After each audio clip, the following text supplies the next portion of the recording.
Well, I'm delighted to have on our Zoom interview this afternoon is Butch Spyridon, who's the top man from Nashville CVB. Good afternoon, Butch. Good afternoon. Thanks for having me. It's good to do something a little different. Yes. Well, last time we spoke, I think we were certainly weren't social distancing. We were very close to each other at WTM. World Travel Mart. I remember, and I miss it now. Yeah, people are getting teary-eyed nostalgia about being stuck on the London Overground, going out to XL. I'm not sure I would get too teary-eyed about that, but yeah. I think we'd all take being stuck in traffic or waiting in line for some food over being isolated. Yeah, I think you're right, and that's the essence of tourism, of course, social contact. But how long have you been at Nashville now, Butch? 28 and a half years. So pretty good while. All in Nashville CVB or in other parts of the tourism industry? No, all here. I worked in Mobile, Alabama, and Baton Rouge, Louisiana before coming to Nashville, but been here 28 plus. Excellent. Well, very, very good. I mean, Nashville and the Deep South in general, but Nashville in particular seems to have gone on, almost unprecedented expansion and, success in the last 4 to 5, maybe a little bit longer, 4 to 5 years. Apart from your astute leadership and incisive management, what do you put that down to?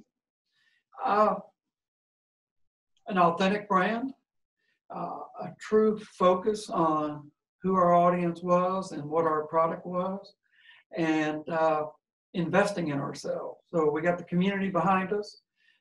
We focused on big events, a new convention center, and the Music City brand as our calling card. And it all paid off because we didn't deviate. That's excellent. And music is such a powerful attraction for almost anybody around the world coming to Nashville, isn't it? I remember many, many years ago, it must be 20 years ago, I came to Nashville and stayed at the Grand Ole Opry Hotel, and I think it's the biggest hotel I've ever stayed in, and you get to your rooms on a boat. Is that I presume that's still around, isn't it? Yeah, it's a little over 2,800 rooms, has a canal through the middle of one of the atriums. Maybe the largest non-gaming hotel in the U.S., if not the world. Very good. And the thing is with, Nashville's always been associated with country music, but country music as a genre is obviously much broader than it was, say, 30 or 40 years ago.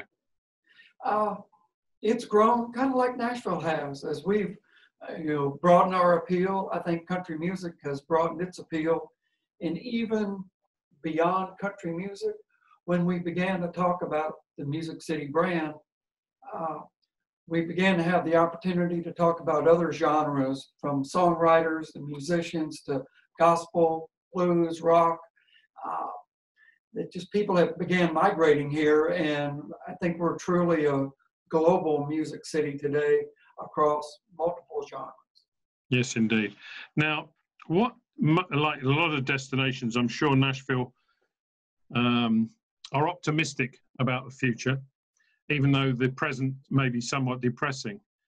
And in order to keep the Nashville and the Music City brand in people's minds and dreams, in fact, what have you been doing? Have you been doing, virtual tours? Have you been doing Zoom concerts from Nashville? What exactly have you been doing, if anything? So we've got the good fortune of not laying anybody off yet. So we have a staff of about 80 people. And we're making appropriate cuts here and there, and everybody's feeling a little bit of the pain. But it was intentional to keep everybody together so we could keep the Nashville message out there. Our sales team, they're calling our clients. They're just checking in with them. We're not really selling, but we're making sure our clients are okay. Every client that canceled, we had about 770 cancellations so far on the meeting side. Every one of those clients has gotten a gift box from us. We're sorry you had to cancel. We look forward to hopefully having you back one day. Also, in good fortune, the music industry has been creating a lot of content. So we have aggregated that, and we're marketing and pushing out the music content under the moniker of Music City Bandwidth. So we're giving people entertainment. We're using our social media. We've created some PSAs, and we are doing the virtual tours if any clients want to talk about the future. And we've actually had a couple of bookings for long term. So I am optimistic, and I am encouraged by the response from our both our leisure visitor and our meeting clients. Excellent. Now, all of that content, presumably one can access and get links to it from your website? Correct. Visit musiccity.com can take you to all of that information, music content, updates on where we are, and even reaching out if you have a question. Our call center is still answering calls from home.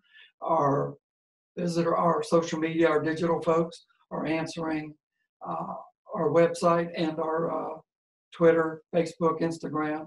Any communication at all, it is live, it is current, and we're going to be responsive as we can be. And have you been able to give any encouragement to your members or stakeholders like hotels, restaurants, bars, etc., and indeed the music venues? Yeah, you know, in the very beginning, we were part of the decision making to literally shut down some of the bars. That was a pretty painful decision to go, yeah, we have to pull back, we have to close. So we immediately started regular.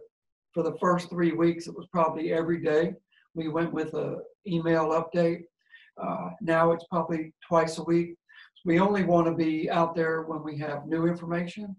We only, we're not trying to justify our existence. We're trying to be helpful.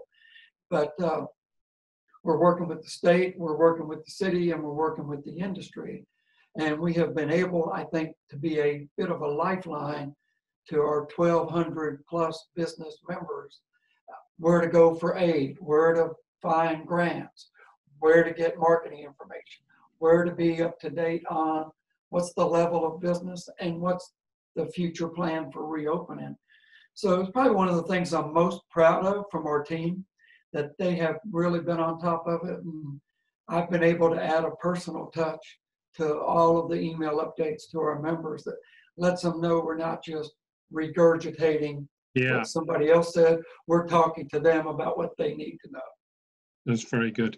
Now, obviously, there's been, across the world, there's been great focus on the travel and tourism industry and what support governments, both in your case, state and national governments, should be doing.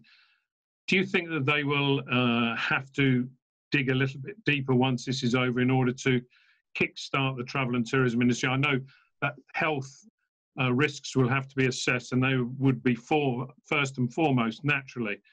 But when we compare it with, say, even 12 years ago during the financial crash, tourism and travel is a huge sector in the American economy and in the global economy, and perhaps more important as a kickstarter for the rest of the economy than it was then, given the huge multiplier effect of tourism.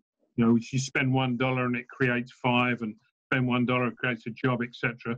We hear those stats being plowed out at IPW from Brand USA every year. But do you think that they will have to dig a little deeper? I do. I feel like it's an interesting time for us. So if I go back to July, we were being criticized for being too successful, for having too much, for the revenue streams. And by the middle of March, people were going, well, wait a minute, we need you. This industry is important to this town. So it went from explaining that we had a value 6-8 months ago to people pulling for us, wanting to make sure we're propped up and ready to jump back out. Our state doesn't have an income tax, so sales tax drives the economy for both the city and the state. And the most lucrative and quickest way to generate sales tax is through the travel industry.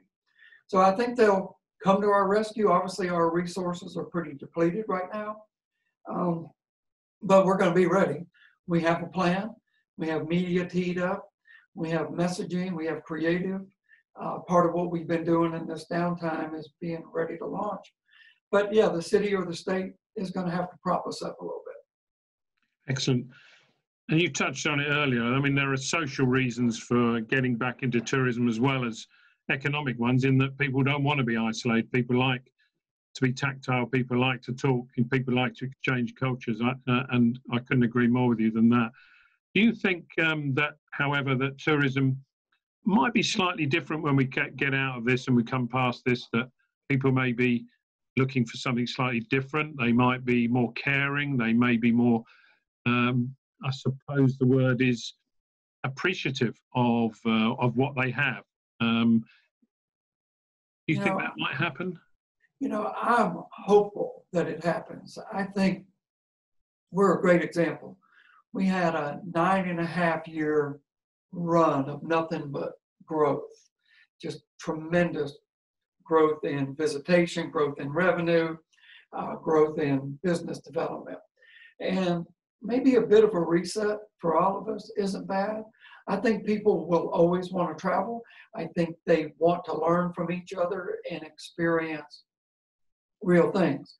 But I'm counting on a bit of a reset in the caring, take time to appreciate what we have. And maybe we move forward a little slower, still with growth, still with success, but being mindful how fragile everything is right now. And sadly, it's an eye-opening reminder for all of us. Good.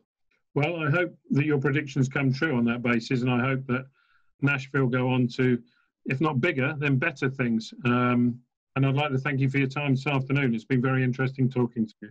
Well, I appreciate you checking in on us and giving Nashville a little bit of time. We will be back, and we'll all be doing better sooner than later. Cheers, Butch.